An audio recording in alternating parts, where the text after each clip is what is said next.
La famille, bienvenue sur ma vidéo. Avant tout, je voulais remercier World of Warship d'avoir sponsorisé cette vidéo. Vous savez très bien que j'aime les jeux vidéo, vous savez très bien que je suis un gamer. Et World of Warship, ça m'a permis de découvrir un nouveau jeu de bataille navale stratégique et immersif. En plus, il est gratuit. Et dans ce jeu, vous allez pouvoir retrouver 750 navires conçus à partir de documents historiques. C'est pas ils ont pris un truc, ils ont fait ça à leur sauce. Non, c'est des plans réels et il y a plus de 13 nations différentes. Il y a 5 classes de navires différents. Destroyer, croiseur, cuirassé, porte-avions, sous-marin. Chaque classe offre une expérience de jeu différente pour varier les plaisirs. Soit vous jouez en mode simulation, soit vous jouez aussi un peu en mode arcade, mais c'est à vous de choisir comment vous allez faire ça. Les graphismes sont dingues, vous avez une grosse variété de cartes qui est proposée, des conditions météorologiques dynamiques et vous allez pouvoir revivre l'histoire navale et influencer vos batailles. Il faut savoir aussi, la famille, que le jeu est en constante évolution avec du nouveau contenu chaque mois, comme des nouvelles missions, des collabs avec d'autres univers, des offres spéciales pour les différentes fêtes et aussi un Battle Pass. World of Warship regroupe également une communauté de passionnés qui organisent des rassemblements et d'autres événements régulièrement, et ça partout dans le monde. Je vous invite à checker ma description, la famille, où vous allez pouvoir trouver le lien pour le jeu, mais c'est surtout en rentrant le code Impact Force que vous allez recevoir 20 jours de compte Prime, un emplacement de port supplémentaire, un croiseur japonais de niveau 3, un commandant avec 6 points de compétence et d'autres récompenses comme 40 millions de crédits et plein d'autres avantages. Donc c'est à vous de jouer, la famille. Pour commencer à jouer au jeu et prendre les commandes d'un bateau en pleine bataille navale, c'est avec mon lien qui se trouve dans la description. Encore merci à World of Warship d'être le partenaire de cette vidéo. Merci d'être venu. Merci à toi de m'accueillir. Hein. Comment vas-tu en cette belle matinée? Franchement, ça va. En plus, il fait beau, donc écoute, nickel. Ouais, la route ça a été? Nickel. Bon, t'es pas très loin. Non, ça va. Donc ça fait plaisir. 1 heure. 1 heure. Aujourd'hui, tu nous as ramené ta belle voiture. Qu'est-ce que c'est alors? Donc c'est une Corvette C6 en version Z06. Ok. Donc la version la extrême. plus folle. Alors, pas la plus folle, parce que la plus folle, on va dire, c'est la ZR1. Oui. C'est celle qui est vraiment au-dessus. Mais là, on est sur une C6 Z06, donc version plus allégée, plus sportive, plus agressive qu'une C6 classique. Qu'est-ce qui change par rapport de gueule, hein, je te parle? Alors, de gueule, en fait, à l'avant, tu as l'entrée d'air qui est ici. Donc ça, c'est spécifique à la Z06. Okay. Alors, la Grand Sport là aussi, mais sur une C6 classique, ça y a pas. D'accord. Ensuite, tu as les ailes larges à l'arrière. Ok. Que tu n'as pas non plus sur une Corvette classique. Donc elle élargie à l'arrière. Voilà. Après, très bien. Après, tu as 2-3 trucs. Là, tu as le logo Z06, bon, bien évidemment. Et puis après, tu as un toit rigide. C'est pas un toit cabriolet ou targa. Ah, c'est pas un targa? Non. D'accord. On pourrait croire, parce que là, en fait, c'est ouvert et là oui, aussi. Oui, exact. Mais en fait, non, c'est bien rigide et ça s'enlève pas. D'accord. Alors, c'est à la fois bien et pas bien, parce que bon, oui. c'est bien pour la rigidité, mais bon, de temps en temps, enlever le toit, ça peut être sympa. Bah, grave. Ça peut être sympa. Ensuite, mécaniquement. Alors, mécaniquement, là, c'est pas mal. Là, l'idée, c'est que là, tu passes sur un LS7. Ouais. Donc, c'est le moteur, en fait, tu as le LS3, c'est sur les Corvettes plus classiques. D'accord. Tu as le LS7. Et le LS7, c'est un moteur 7 litres. Ok. Qui développe 512 chevaux. Ok. Et là, l'intérêt, c'est que c'est 512 chevaux pour 1420 kg. Donc c'est monstrueux. Voilà, et c'est tout sur les roues arrière en boîte méca. Donc c'est très bien. Donc ouais, c'est un tombeau. Ouais, voilà. C'est utile en plus. Oui, c'est très très bien. C'est parfait. Mais non, franchement, c'est génial comme caisse à conduire. Ouais. C'est violent. Oui. On le verra, mais la boîte, elle rentre, c'est viril, ça rentre, okay. C'est sympa. Et là, en fait, l'avantage de la Z06 par rapport à la C6 classique, c'est que là, on est passé sur une vraie voiture, cette fois, en quelque sorte, de piste. C'est-à-dire que là, on est sur un châssis alu. Okay. Le châssis gagne 140 kg à peu près par rapport à une C6 classique. Là, on a un frein Brembo 6 pistons. On a un carter sec. Donc voilà, tout un tas d'éléments qui font que la voiture elle est beaucoup plus efficace et plus typée circuit. C'est ta combienième Corvette? Parce que je pense que tu n'as pas pu acheter ça si c'était la première. Bah si. Ah très bien, bravo. C'est très bien. C'est très bien. Bravo, c'est un choix incroyable. Ouais, c'est... Comment ça t'est venu? En fait, c'est une voiture qui m'avait fait rêver plus tôt. Ouais. J'étais monté une fois dans un rassemblement dans une C6 classique. Ok. Et franchement, j'avais trouvé ça super sympa. Ok. J'avais toujours bien aimé la ligne. Et puis voilà, ça m'avait fait de l'œil. Une fois, je suis monté un rasso dans une Z06. Et le propriétaire m'a fait une accélération. Et ça t'a détendu? Ouais, quand je suis sorti, j'ai dit c'est bon. Ça t'a détendu. Ouais, j'ai dit c'est bon. Qu'est-ce que tu as eu comme voiture avant celle-ci? Alors, j'ai eu pour la toute première, on va dire sportive, c'était une Porsche 914. Ah, t'as la gueule du porchiste. Ouais, j'en sais Oui, rien. si, moi je peux le confirmer. mais bon, c'est la Porsche 914, c'est la petite. Oui, mais c'est très bien. Carré. Bon, voilà, c'était sympa, on avait acheté ça aux États-Unis, c'était sympa. Ok. Mais voilà, après j'ai eu une M3 E36 3 litres 2 boîte méca en cabriolet. Très bien. Ça, c'était ma voiture que je rêvais depuis tout petit. Bonne voiture. Ah ouais, franchement, c'est la voiture que j'ai gardée le plus longtemps. D'accord. J'ai gardé plus de 5 ans. Ok, très bien. J'ai adoré cette voiture. Ouais. Génial. Et après, j'ai eu une Lotus Elise S2 en 160 chevaux. Ouais. Qu'est-ce que ça a donné? 111 R. Très bien. Ok, très bien. Franchement, j'avais un peu peur parce qu'on me disait, ouais, les moteurs, enfin, il y en a qui cassent, etc. Mais non, franchement, nickel. Voiture exceptionnelle. Pas chère, légère, parfait pour le circuit, et ultra économique. Ok. Un rêve. Oh, ouais, j'étais là, franchement, c'est génial. Un rêve. Donc, ouais, non, ok. top. Et ensuite après, j'ai eu. Après, je passe un petit gap. J'ai eu une F430. Ah, trop bien. Ouais, là, mais trop bien. Mais la 430. Échappement sport? Comment? Échappement sport non, ou stock? d'origine. La 430, c'est incroyable comme voiture. Spider? Non, pas Spider. J'ai voulu. Très bien. Mais en fait, sur la M3 que j'avais, c'était un cabriolet et j'ai eu énormément de problèmes de capote. Oui, mais là, c'est pas la même chose. Ouais, c'est pas la même chose. Mais t'es vacciné. Ouais, je me suis dit, si j'ai un problème de capote sur la 430, je pense que je vais être encore plus vacciné. Donc, on est dans un autre. C'est dans une autre sphère. Voilà. Et comme je suis habitué, j'ai dit, bon, on va rester calme, on va rester sur un coupé. Ok. Mais bon, le setup était sympa parce qu'elle était rouge avec un intérieur crème. Trop beau. Et j'avais tout le set de valise. Trop bien. Le set de valise gravé F430 et tout. Enfin, d'accord. Après. Et bah après ça. Tu regardes la 430? Oui, parce que c'est la caisse est exceptionnelle, c'est etc. Après, bon, il faut pouvoir l'assumer financièrement au quotidien. C'est chiant. Et puis voilà, mais non, c'était une excellente voiture. Franchement, j'ai adoré. À la rigueur, j'aurais peut-être dû la garder parce qu'aujourd'hui, ça vaut plus cher que ce que je l'avais acheté. Oui. Mais bon. Mais non, franchement, moi j'aime bien en fait, et je pense que tu as compris, changer d'univers. Ah oui, là c'est complètement différent. Ouais, voilà. T'es motard ou pas du tout? Pas du tout. Il te manque une Harley? Ouais, bah j'ai eu. Bah tu vas rester là un peu après. Ouais, en plus, ça irait bien avec celle-là. Très bien, bien sûr. Bien sûr. Tu peux m'ouvrir le capot s'il te plaît. Bien sûr.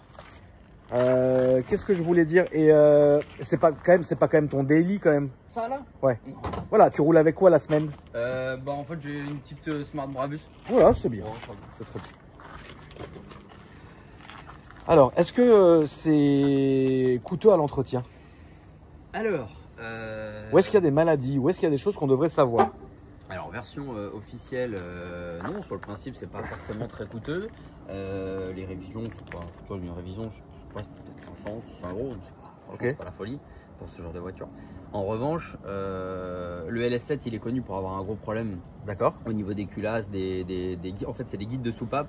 D'accord. Enfin, j'y connais rien en mécanique, mais de ce que je sais, c'est t'as les guides de soupape.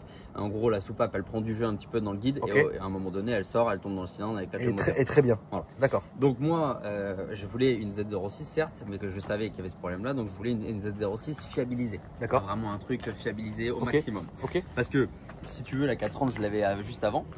Il y a 4 ans, je l'ai vendu parce que je me suis dit, bon, je te passe toutes les galères que j'ai eues avec la 430, ça m'a coûté un petit peu d'argent, mais bon, on passe. Et je me suis dit, bon, si je fais une boîte, si je fais un truc, si machin, voilà, j'aime bien les voitures, j'aime bien la passion.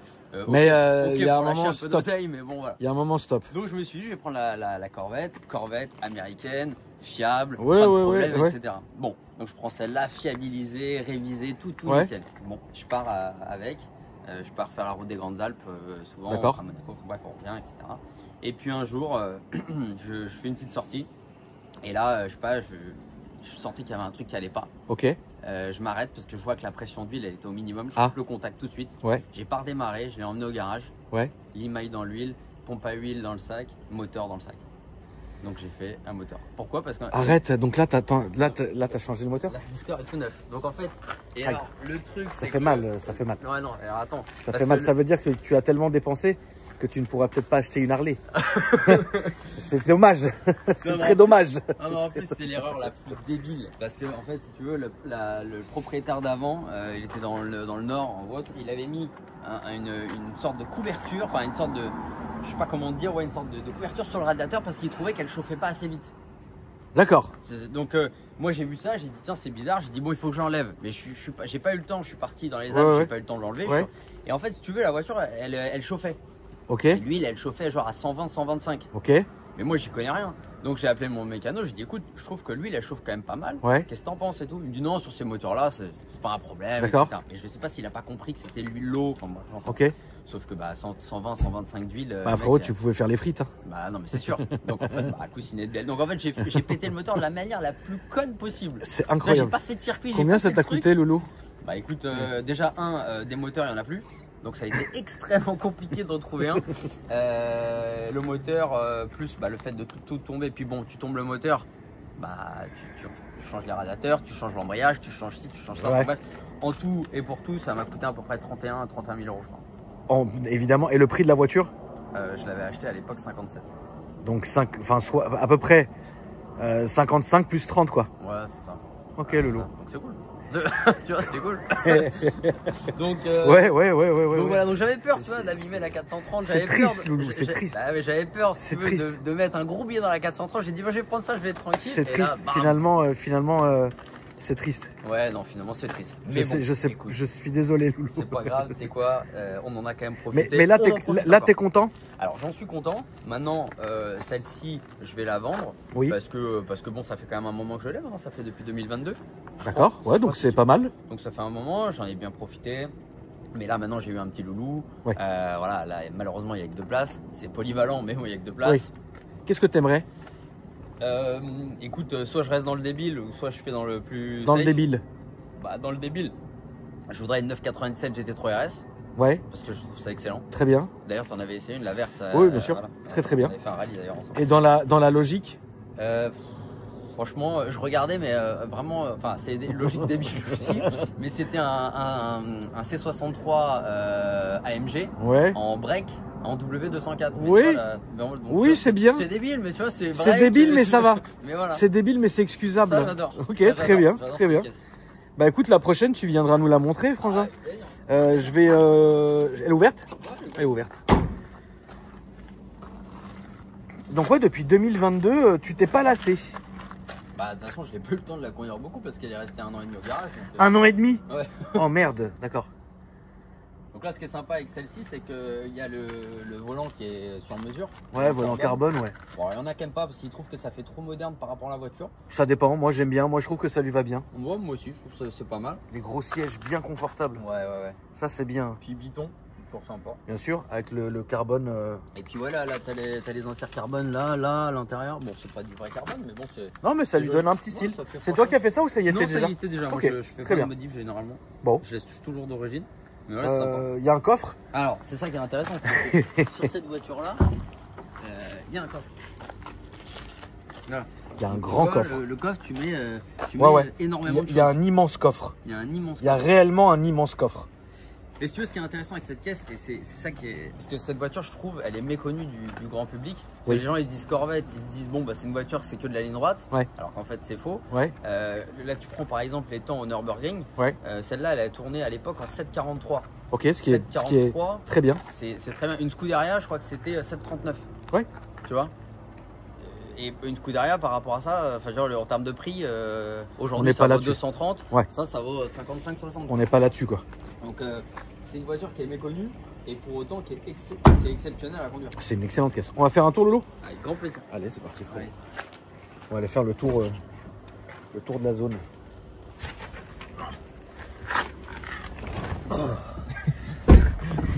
On s'assoit en enfer. Mais c'est quand même bien confortable. Ouais, les sièges sont hyper confortables. Tu as fait de la route, tu fais 1000 bornes, tranquille, il n'y a pas de sujet. Ah oui, elle est d'origine, question bête. Ouais, non, c'est pas bête du tout, elle est d'origine. Et alors, c'est un peu ça qui est un peu dommage, c'est que, en fait, à la base, j'avais commandé une ligne d'échappement. D'accord. Mais j'ai cassé le moteur juste après, donc j'ai appelé, j'ai dit s'il vous plaît, annulez mon chèque d'acompte, s'il vous plaît. Ils ont été sympas. Il m'a dit ok.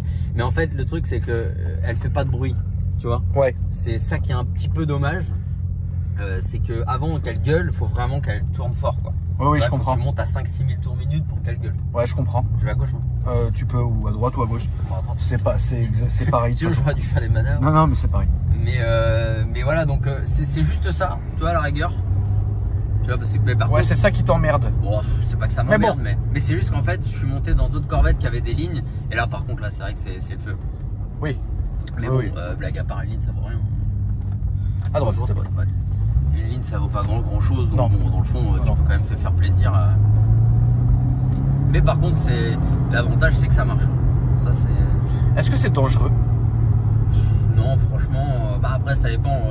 Enfin, j'allais pas dire ça dépend qui conduit, mais c'est-à-dire soit tu conduis de manière complètement débile, et dans ce cas-là, bah oui, ça va être dangereux. Soit tu fais attention. Enfin, ma question, c'était plutôt, est-ce que c'est traître? Non. Non, parce que tu sais, t'as les aides là. Alors moi, je conduis toujours avec les aides parce que je suis pas. Même si on a un petit coup de volant, on n'est pas Lewis Hamilton, et en fait, j'ai pas envie de risquer quoi que ce soit, donc je conduis avec les aides. Une fois, si comme ça, je suis sorti, comme ça, j'avais mon coude qui était mis dessus, j'ai pas fait gaffe, j'ai pris un rond-point et franchement, j'ai même pas accéléré, la voiture elle est partie en crabe. Ça sera à droite. Elle est partie en crabe tout de suite, tu vois. Ouais, donc. Mais sinon, c'est pas traître. Mais par contre.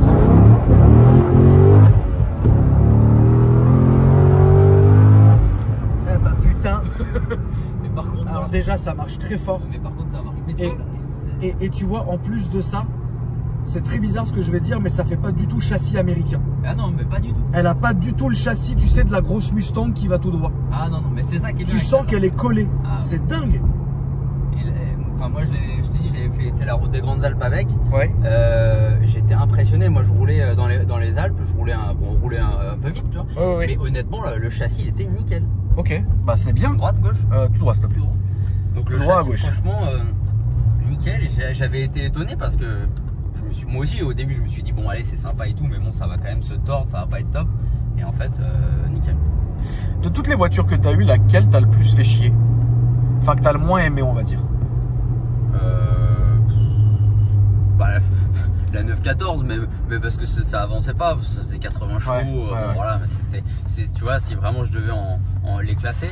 Après, franchement, comme c'est des voitures qui sont pas forcément comparables, tu vois, prends une Lotus, tu peux pas comparer avec une Ferrari, tu peux pas comparer avec ça ou une BM cabriolet, tu vois. Donc, en fait, chacune avait leur spécificité. Et t'as préféré? Bah, la 430, forcément. Ouais. La 430. Mais après, par exemple, celle-ci marche mieux qu'une 430. Oui, bien sûr. Toi, ça marche beaucoup plus fort. Oui, non, bien sûr. Et là, on va aller tout droit, le boost. Ouais, mais la 430, bah, c'est le son, c'est un peu la Castafiore, quoi, tu vois. Ah, mais c'est magnifique. Le son de la 430. Le son de la 430, c'est dingue. C'est une folie. C'est une folie. Et tu sais, t'as les valves qui s'ouvrent en fonction de la pression à l'accélération. Bien sûr. Ah bah, putain. Purée, comment ça roule, mon frère. Oh là là là là. Ça fait longtemps. Qu'est-ce que ça roule. Ça fait longtemps que je l'ai pas prise et c'est vrai qu'à chaque fois que je la reprends, qu'est-ce que ça marche. Qu'est-ce que ça marche, Seigneur. Ah, c'est pas des blagues, hein. Non, il n'y a pas de radar. Si, mais il y en a. Enfin, si, il y a un radar, mais en fait, ils le mettent jamais au même endroit. Ah, tu vois, c'est pratique. Donc, on sait pas vraiment, tu vois. Ouais. Mais bon, après, t'inquiète, on peut aller jusqu'au bout, on refera demi-tour à un moment donné, t'inquiète. Mais en tout cas, ouais, ça marche très bien. Ça sonne bien en plus, hein. Bah, c'est un peu étouffé, c'est vrai. Ouais, tu vois, c'est ça. Tu as l'originalité du silencieux, mais ça fait le taf. Hein. Mais ouais, ça fait bien le taf. Puis tu vois, là je suis en 3, moi je suis à 3000, tu vois, j'accélère, t'as du couple, tu vois. Ouais. Parce que c'est le 7 litres et tout, donc t'as quand même du couple. Et donc ça, c'est bien. Et puis moteur neuf. Oui, alors là, le moteur il est neuf, donc là tu peux y aller. Moteur neuf, fiabilisé, etc. Là, il y a tout. Là, franchement. Là, c'est clé en main. Là, les schnitz. Nickel. Mais non, ça marche. Et tu vois, là, tu vois, je me mets en 6, par exemple. Bon, bah, tu vois, je suis à 1200 tours minute. En vrai, ça va. On peut discuter, il n'y a pas de soucis, ça va. Tu vois. C'est ça qui est. En fait, elle est quand même polyvalente. Le trajet le plus long que t'aies fait, c'était 1000 bornes avec? Ouais, bah, c'est Monaco-Paris, quoi. Et pas mal au dos, pas chiant, pas truc, t'étais content quand même? Bah, franchement, tu vois, là. T'es bien content. Ah, moi, je suis très bien, bien sûr. On est bien, on n'est pas. C'est pas trop tape-cul. Non. D'un point de vue insonorisation, tu vois, franchement, c'est pas gênant. Tu peux mettre la musique, discuter, etc. Il n'y a pas de sujet. Ouais. Donc, franchement, non, ça va. Ça va. Ça, c'est la Lotus qui était, elle, par contre. Ah, la Lotus, c'est autre chose, tu vois. J'avais un coussin de canapé que je mettais dans le dos parce que oui, sûrement. Tu pouvais pas. C'est très compliqué, la Lotus. Mais ça reste aussi des bonnes voitures. Hein. Mais non, c'est exceptionnel comme voiture. Bah, pareil, en termes de rapport qualité-prix, c'était top. J'avais acheté ça 26 000 €, je crois. Ouais. 26 000 €, t'as 192 chevaux, ça marche, c'est le châssis ultra stiff, donc ça vire à plat, etc. Bon, ça marche gentillou, bon, c'est 192 chevaux, mais ça faisait 800 kg. C'est une bonne voiture. C'est sympa. Ton rêve automobile, mais même pas question de prix, ton rêve automobile. Bah, le rêve, c'est une SVJ Roadster. D'accord. Ça, j'adore. Après, le rêve, ce serait une Pagani Zonda Cinque. Ouais. Celle-là, je la trouve exceptionnelle. Ouais, aussi bien. C'est dingue. Ouais, c'est beau, ça chante enfin c'est magnifique. Et après, Carrera GT. Ah ouais. Je sais pas si tu te rappelles, mais à l'époque, il y avait une vidéo qui sortait. C'était à Los Angeles. Avec une Carrera GT et le mec terrorisait Los Angeles. Il y a marqué Terrorizing Los Angeles et le mec il a arraché la caisse et ça m'a fait rêver. J'avais quoi? J'avais peut-être 10 ans, enfin 11 ans, je sais rien, je me rappelle plus quand est-ce qu'elle est sortie, 2000. Ouais, donc je vais avoir 10-12 ans. Cette voiture à partir de là elle m'a fait rêver. Ouais, c'est dingue. Ah ouais. Puis après bon bah t'as Raoul qui a fait beaucoup de vidéos avec la Carrera GT, ça renforce encore plus la passion. Tu m'étonnes. Non, c'est une excellente voiture. Hein. Mais ouais, ça c'est vrai que ça serait le trio. Puis bon, après F40, machin, tout ça, bon, ça c'est sûr que ça. Et tu fais un peu de circuit? J'en ai fait un petit peu, mais pas autant que j'aimerais. Ouais. Mais, ok. Mais voilà, celle-là je l'avais mis sur circuit. F430, je l'avais pas mis sur circuit. Oui, et puis la 430 sur circuit, c'est. T'avais quoi, boîte méca ou boîte. Non, boîte F1. Ouais. Boîte F1, mais parce que la boîte méca ça vaut 180 ou 200 000 €. Ouais, ça vaut les yeux de la tête, c'est conneries. Mais c'est vrai qu'une putain de 430 c'est tellement bien. Ouais, et puis bon, moi. C'est trop bien. Puis bon, tu sais, moi quand j'étais petit, j'allais. Mes grands-parents ils prenaient une location à Menton l'hiver.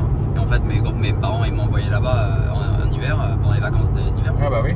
Et donc en fait, comme ils savaient que j'aimais bien les voitures, on allait à Monaco. Et moi je regardais les voitures, je faisais du kart petit. Ah oui, c'est trop bien. À l'époque, tu vois, quand j'étais petit. Et en fait, je rêvais des gens qui arrivaient en Ferrari. Là, on va juste faire le tour du rond-point et revenir sur nos passes. Excuse-moi, je t'ai coupé. Non, pas de soucis. Mais on aurait pu continuer jusqu'à Poissy, comme ça. Et en fait, je rêvais des mecs qui arrivaient avec leur Ferrari à Monaco. Enfin, moi, ça me fait toujours rêver. Bah oui, c'est trop bien. Et je m'étais toujours dit un jour, je viendrai avec ma caisse au casino ou enfin du moins sur la place. Et t'as fait ça avec la Ferrari? Et donc en fait, quand j'ai acheté la Ferrari, parce que mon frère et moi on est passionnés pareil. D'accord. Et en fait j'avais fait la surprise à mon frère, je lui ai pas dit que j'avais acheté une Ferrari. Trop bien. Je l'ai fait venir à Paris, parce que lui il habite à Beau-Soleil, je l'ai fait venir à Paris. Ok. Et je lui ai dit bah viens, on va faire la route des Grandes Alpes ensemble, etc. J'ai acheté une caisse, tu vas voir ce que c'est. Et lui il était persuadé que j'avais acheté une F-Type ou un truc comme ça. Ok. Et là en fait il ouvre le garage et là il voit la F430. Trop bien. Donc énorme, tu vois. Et puis bon, deux passionnés depuis toujours avec la Ferrari, enfin bref, magnifique. Oui, c'est un délire. La Ferrari malgré tout ça reste un aboutissement. Bien sûr, la Ferrari c'est un aboutissement. Mais ouais, quand t'es un passionné automobile, complètement. Une Ferrari c'est la folie, tu vois. Complètement. Même une mondiale ou même, tu vois ce que je veux dire, rien que t'as le logo Ferrari, t'es content quoi. Et la 430 c'est. Et donc après bon voilà, on a fait toute la route ensemble. Et là le must en fait pour moi qui suis passionné, c'est qu'on est arrivé donc en fait dans le tunnel de Monaco, tu sais, et la sortie du tunnel, t'arrives sur la ligne droite des stands. Ouais. Tu vois. Et là on arrive, donc c'était pendant le Grand Prix de Monaco.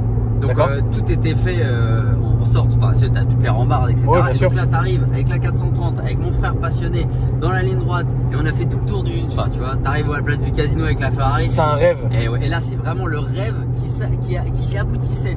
Ouais, je comprends. Là c'était. Ouais, t'as dû ressentir un petit délire. Ah ouais. C'est incroyable. L'arme à l'œil et tout, là c'est, tu vois. Ah oui, non, je comprends. Là c'est en mode. Ça valait quoi la 430 quand tu l'as acheté toi? Moi je l'avais acheté 96. D'accord. Qui était un peu le prix haut du marché, mais bon elle avait 30 000 bornes. Là ça vaut quoi? Bah aujourd'hui les prix on voit que, enfin par exemple cette configuration là, je pense que ça tournerait aux alentours de 120, 125. C'est monté quand même. Ouais c'est monté. Moi je l'avais revendu 101, non 100. 100. Je l'ai revendu 100. Mais donc tu vois j'ai revendu un petit peu plus cher malgré tout. Oui. Et encore j'étais passé par un garage qui lui l'avait vendu 105. D'accord. Donc tu vois. Ouais, ça te manque quand même un peu. Ouais, enfin, tu sais, avoir une Ferrari au garage, c'est ça. Oui, c'est vrai, mais non, bien sûr. Bien sûr. Bon, après, voilà, tu passes à autre chose, tu changes, puis il y en aura d'autres. Bah, c'est ce que je te souhaite, frérot. Bien sûr. En tout cas, c'est le but. Très bien. C'est le but. Et t'as un peu de réseaux sociaux ou quoi que ce soit ou Non, franchement, non, pas trop. D'accord. Un petit compte Insta, mais voilà. Mais sinon, non, pas grand chose. Et tu bosses dans quoi si c'est pas indiscret? Non, du tout, je suis dans l'immobilier. D'accord. Je vends de l'immobilier neuf principalement. Ok. Ça, c'est à titre pro. Et à titre perso, je fais de l'immobilier, j'achète, je revends, je rénove. D'accord. Voilà. Petit mot de la fin, qu'est-ce que tu dirais comme conseil d'immobilier aux gens là? C'est haut, c'est bas, c'est le moment, c'est pas le moment, c'est comment? En fait, moi ça fait 10-15 ans que je bosse dans l'immobilier. D'accord. Chaque année, j'entends c'est pas le moment d'acheter. Ok. Chaque année. Parce que à un moment donné, c'était le Covid. Après, c'était y a les taux, ils sont trop bas. Et les taux étaient trop bas. Il y a les gens, ils avaient peur parce que les taux étaient bas. Ils disaient quand ça va remonter, l'immobilier va chuter complètement. Okay. Donc j'achète pas. Après, les taux étaient hauts. Donc après, ils ont dit les taux ils sont trop hauts, j'achète pas parce que les taux ils sont trop hauts. Maintenant, les taux ils sont normaux. Ils ont dit oui, mais alors j'attends que ça baisse. Bon, bref. Ouais, en fait, c'est le serpent qui se mange la queue, quoi. Il y a toujours un truc. Donc moi, le seul conseil que je peux dire, c'est acheter dans tous les cas, parce que ce qui est intéressant, c'est d'avoir le levier de la banque. C'est la banque qui te paye ton crédit, donc à un moment donné, c'est la banque qui te finance. Oui. Et donc le financement te permet d'acheter. Donc par définition, c'est cohérent. Après, les financements, ils passent en ce moment? Bah oui, c'est toujours pareil, ça dépend de ton dossier, ça dépend de. Il y a une époque où ça passait pas. Ouais, en fait, c'est une sale époque. Post-Covid, là, ça a été très compliqué parce que les banques ont resserré tous les crédits. En fait, ils avaient délivré les crédits un petit peu facilement. Oui. Et après, post-Covid, il y a eu des problèmes, ils ont eu des soucis au niveau des financements. Et donc là, ils ont freiné. Et là, maintenant, c'est bon, c'est ouvert. Après, il faut bien évidemment avoir un dossier dans les 33%, 35%, dans les 35%. Donc voilà. Si tu es dans les clous, ça va. Est-ce que pour quelqu'un qui aurait, tu sais, un petit pécule ou quoi que ce soit, ouais, tu serais plus du genre à conseiller d'acheter un appart et de le mettre en Airbnb, ou alors d'acheter un truc dans une résidence étudiante et de le laisser se louer? Qu'est-ce que tu penses? En fait, ça va dépendre clairement de l'objectif du client, parce que une résidence étudiante, tu n'as strictement rien à faire. Tu achètes, tu mets en résidence étudiante, c'est payé, enfin c'est géré, etc. Tu t'en occupes pas. Okay. Si par contre tu achètes du Airbnb, il faut t'occuper des entrées, des sorties, des draps, des ménages, de la gestion, les entrées, les trucs, les machins, c'est énormément de taf. Ouais, c'est du taf. Donc en fait, le Airbnb, moi je le conseille si on a un bien qui a un potentiel de rentabilité exceptionnel et qu'on a le temps. Ou alors qu'on délègue, mais si on délègue, on paye, et si on paye, ça baisse la rentabilité. Alors moi, à titre perso, j'ai un appart comme ça que j'ai foutu, moi j'appelle ça métro urbain, c'est horrible, mais bon, ouais. Là, qui est face Tour Eiffel. Ah oui, bon là, voilà. Je te raconte pas la renta du machin. Ah bah non, mais par contre, c'est vrai que niveau charge, tu vas payer la personne qui fait le ménage, tu vas payer ci, tu vas payer ça. Voilà, tu vois, mais il y a une renta de dingue. Mais la face Tour Eiffel, t'es sûr que tu vas louer ça à des Américains qui viennent faire kiffer leur demoiselle, se faire kiffer un week-end. Et là, par contre, ils sont capables de mettre vraiment l'argent. Et donc, sur un Airbnb comme ça, tu peux vraiment sortir un prix qui est démesuré. Parce que tu loues de l'exceptionnel. Oui. À partir de là, t'es tranquille. Là, on va aller à droite. Ouais. Très bien. Merci beaucoup. Voilà ce que j'en pense après. Ah non, mais c'est bien. Non, franchement, c'est bien. Ça m'a vraiment fait plaisir de te filmer aujourd'hui. Attends, ça en fait une dernière. Ouais, bah oui, dernière.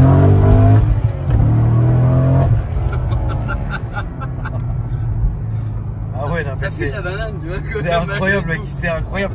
C'est incroyable. Ça marche à mort. C'est complètement dingue. Merci à toi d'être venu. Avec grand plaisir. Ça m'a vraiment fait plaisir. Avec grand plaisir. Quand tu changes de voiture, n'hésite pas à passer. Nous la présenter. Bah ouais. Et puis la famille, n'hésitez pas à mettre un j'aime sur cette vidéo si c'est pas déjà fait, de la partager et de mettre un petit commentaire. Elle va être en vente. Voilà, si vous êtes intéressé, à la rigueur, le seul réseau que j'ai, c'est Instagram. Là, ça sera à gauche. C'est quoi ton Insta? C'est Oliced, O-L-I-C-E-D. O-L-I-C-E-D. Voilà, Oliced. Voilà, attaché. Voilà, tout attaché. Ok. Et donc là, voilà, si par exemple il y a quelqu'un qui est intéressé, n'hésitez pas. N'hésitez pas. Elle n'est pas en annonce encore, mais bon, elle le sera bientôt. On va très bien. Et comme vous pouvez voir, ça marche une tonne. Elle a la santé. Bon, moteur neuf. Par contre, voilà, tu vois, ça c'est l'avantage de. C'est là, hein? C'est la deuxième. Ah, c'est la deuxième. Ouais. Voilà. Bah, merci à tous la famille. N'hésitez pas à me dire ce que vous en avez pensé dans les commentaires. N'hésitez pas à dérouler aussi ma description. Là, c'est juste là, frérot. Pour voir mes partenaires ou autres, ou les infos que vous voulez. Et puis moi, je vous dis à après-demain pour une nouvelle vidéo. Salut, salut Frangin. Ciao.